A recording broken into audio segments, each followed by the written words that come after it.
एक चतुर व्यक्ति को काल से बहुत डर लगता था और वह सोचता था कि मेरी किसी भी क्षण मृत्यु हो सकती है। वह क्या करे।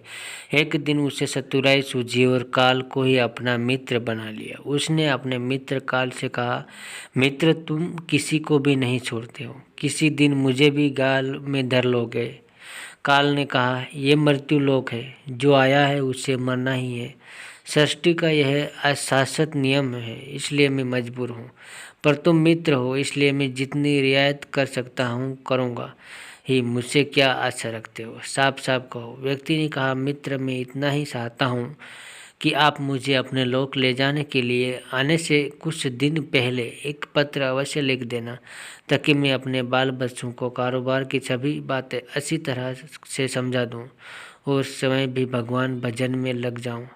काल ने प्रेम से कहा, यह कौन सी बड़ी बात है। मैं एक नहीं, आपको 4 पत्र भेज दूंगा। चिंता मत करो, चारों पत्रों के बीच समय भी अच्छा खासा दूंगा, ताकि तुम सचेत होकर काम निपटा लो। वह व्यक्ति बड़ा ही प्रसन्न हुआ, सोचने लगा कि आज से मेरे मन से काल का भय भी निकल गया। मैं जाने से पूर्व अपने सभी कार्य पूर्ण करके जाऊंगा, तो देवता भी मेरा स्वागत करेंगे। दिन बीतते गए, आखिर मृत्यु की घड़ी आ पहुंची। काल अपने दूतों सहित उसके समीप आकर बोला, मित्र, अब समय पूरा हुआ। मेरे साथ चलिए। मैं सत्यता और दृढ़तापूर्वक अपने स्वामी की आज्ञा का पालन करते हुए एक क्षण भी तुम्हें और यह नहीं छोड़ूंगा। उस व्यक्ति के माथे पर बल पड़ गया, भ्रुकुटी तन गई और कहने लगा, धिक्कार है तुम्हारे जैसे मित्र पर। मेरे साथ विश्वासघात करते हुए तुमने लज्जा नहीं आती। तुमने मुझे वचन दिया था कि आने से पहले पत्र लिखूंगा, परंतु तुम तो बिना किसी सूचना के अचानक दूतों सहित मेरे ऊपर चढ़ाए। मित्रता तो दूर रही, तुमने अपने वचनों को भी नहीं निभाया। काल हंसा और बोला, मित्र, इतना झूठ तो ना बोलो। मैंने आपको एक नहीं 4 पत्र भेजे, आपने एक भी उत्तर नहीं दिया। उस व्यक्ति ने चौंक कर पूछा, कौन से पत्र, कोई प्रमाण? मुझे पत्र प्राप्त होने की कोई डाक रसीद आपके पास है तो दिखाओ। काल ने कहा, मित्र, घबराओ नहीं, मेरे चारों पत्र इस समय आपके पास मौजूद है। मेरा पहला पत्र आपके सिर पर चढ़कर बोला, आपके काले सुंदर बाल उन्हें सफ़ेद कर दिया, और यह भी कहा कि सावधान हो जाओ, जो करना है कर डालो। बनावटी रंग लगाकर अपने अपने बालों को फिर से काला कर लिया और पुनः जवान बनने के सपनों में खो गए। आज तक मेरे श्वेत अक्षर आपके सिर पर लिखे हुए हैं। कुछ दिन बाद मैंने दूसरा पत्र आपके नेत्रों के प्रति भेजा। नेत्रों की ज्योति मंद होने लगी, फिर भी आँखों पर मोटे शीशे चढ़ाकर आप जगत को देखने का प्रयत्न करने लगे। 2 मिनट भी संसार की ओर से आंखें बंद करके ज्योति स्वरूप प्रभु का ध्यान मन में नहीं किया। इतने पर भी सावधान नहीं हुए तो मुझे आपकी दीन दशा पर बहुत तरस आया और मित्रता के नाते मैंने तीसरा पत्र भी भेजा। इस पत्र ने आपके दांतों को छुआ, हिलाया और तोड़ दिया।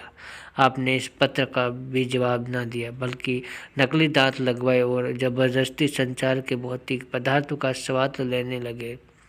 मुझे बहुत दुख हुआ कि मैं सदा इसके भले की सोचता हूँ और यह हर बार एक नया बनावटी रास्ता अपनाने को तैयार रहता है।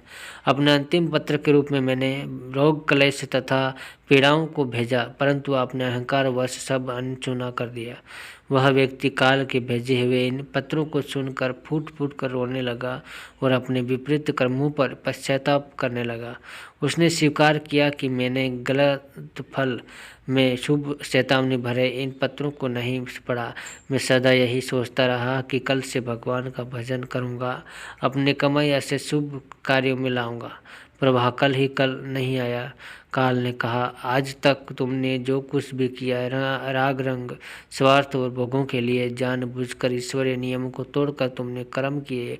उस व्यक्ति को जब कोई मार्ग दिखाई नहीं दिया तो उसने काल को करोड़ों की संपत्ति का लोभ दिखाया। काल ने हंसकर कहा, मित्र, यह मेरे लिए धूल से अधिक कुछ भी नहीं है। धन, दौलत, शोहरत, सत्ता, यह सब लोभ संसारी लोगों का वश में कर सकता है, मुझे नहीं। काल ने उत्तर दिया, यदि तुम मुझे लुभाना ही चाहते तो सच्चाई और शुभ कर्मों का धन संग्रह करते। यह ऐसा धन है जिसके आगे मैं विवश हो सकता था। अपने निर्णय पर पूर्ण विचार को बाध्य हो सकता था, पर तुम्हारे पास तो यह धन ढेले भर का भी नहीं है। तुम्हारे सारे रुपए पैसे, जमीन जायदाद, तिजोरी में जमा धन संपत्ति सब यही छूट जाएगा। मेरे साथ तुम भी उसी प्रकार निर्वस्त्र जाओगे जैसे कोई भिखारी की आत्मा जाती है। काल ने जब मनुष्य की एक भी बात नहीं सुनी तो वह हाय हाय करके रोने लगा।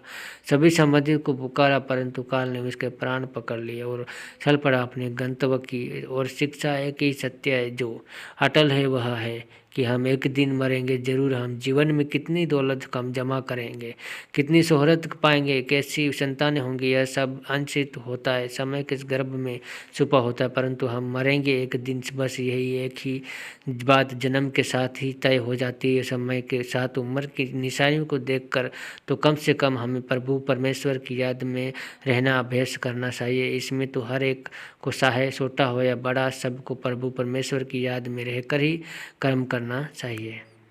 दोस्तों, ये छोटी सी कहानी कैसी लगी, अच्छी लगी हो तो कमेंट बॉक्स में आपकी राय ज़रूर बताना।